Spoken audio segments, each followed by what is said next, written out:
Did you know that if you place a kettle of water on the cylinder for 15 minutes, the water will get boiled? Calm down. I know you know, and so do I. But I am not sure I understood the execution when I was a child. Because on one of those days when mom was not around, I went to the kitchen, filled the kettle with water, placed it on the cylinder, and waited for 15 minutes. Nothing happened. 15 minutes became 30 turned 45, and after 1 hour, mom came into the kitchen to meet her daughter, foolishly waiting for our water to get boiled. We all agreed the water would get boiled, so what changed? In 2008, 5-year-old Seide was in class, and the class teacher would always make us repeat this affirmation before she began to teach. I am Seide Agosu. Knowledge is what makes me powerful, so I get knowledge. I am Seide Agosu.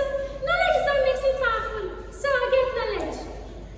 I didn't fully grasp what this meant until I was a teenager, and I felt weak and worthless. Unconsciously, I began to say, I am Seide Agosu. Knowledge is what makes me powerful, so I get knowledge. I repeated this over and over again until I finally understood what this affirmation meant. Then I thought to myself, if knowledge is what makes us powerful, that means all the great people in this world are powerful because they have so much knowledge. I want to be like them. So I started asking questions on how to get knowledge, and I got answers. I started reading the newspapers, listening to news, having intellectual conversations, watching educational movies, attending symposiums, conferences, and seminars.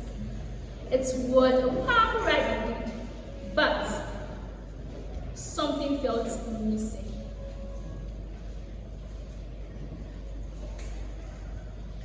I remember one of those days when I was in a seminar and I heard the guest speaker say, every year, I read the number of books equivalent to my age.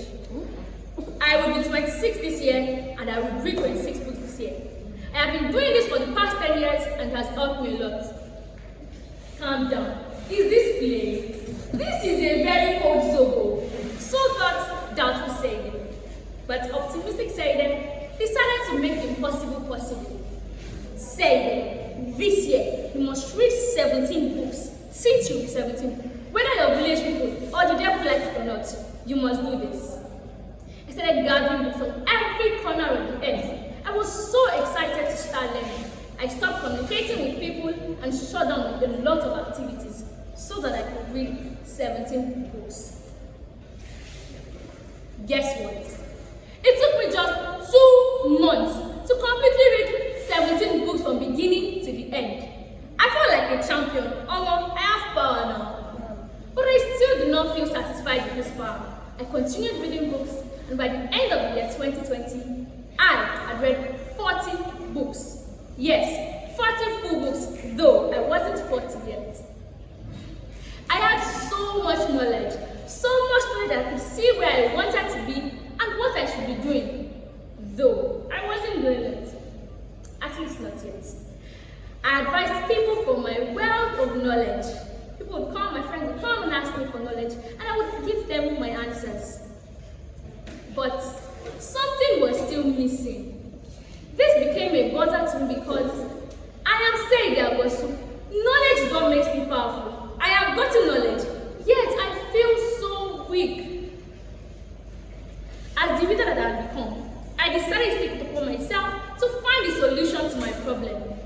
And I saw a quote by Anthony Robbins that says, contrary to popular wisdom, knowledge is not power.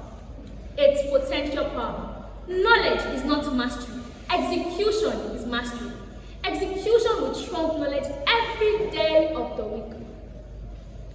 Then I realized that my problem was all because I had so much knowledge in me, yet I had not equipped myself with the weapons to apply them.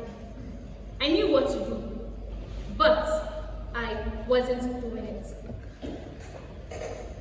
I went back to my journals and my books, and I started taking action on all I learned.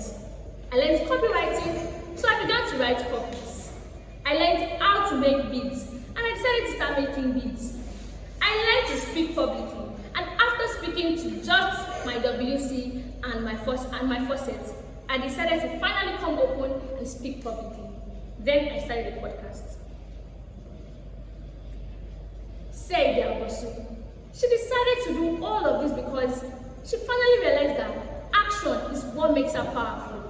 Then I started saying to myself, I am Seide Agosu. Knowledge and its execution are what make me powerful. So I will intentionally get knowledge and intentionally execute it.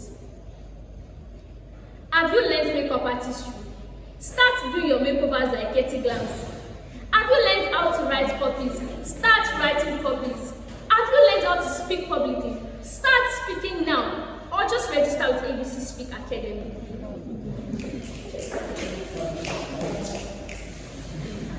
The truth is, knowing what to do and how to do it is not sufficient. Doing what you ought to do, taking actions on what you have learned, putting into practice all you know, and executing your ideas is what makes you powerful.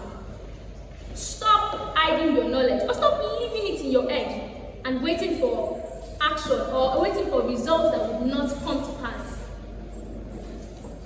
Back to the water I put on the cylinder. From 15 minutes to 1 hour, my water did not boil because I did not light the fire. All I did was place kettle on the gas, waiting for it to boil. I knew what to do, but I did not know how to execute it. Power doesn't lie in watching YouTube videos to gain theoretical knowledge. Power doesn't lie in just learning a skill. Power doesn't lie in having a creative idea. Power lies in taking action, putting into practice all you know, and executing your creative ideas. Never forget that knowledge is not power. Action and execution is power. Knowledge without execution is as useless as a ropeless skipping rope. Head coach orators.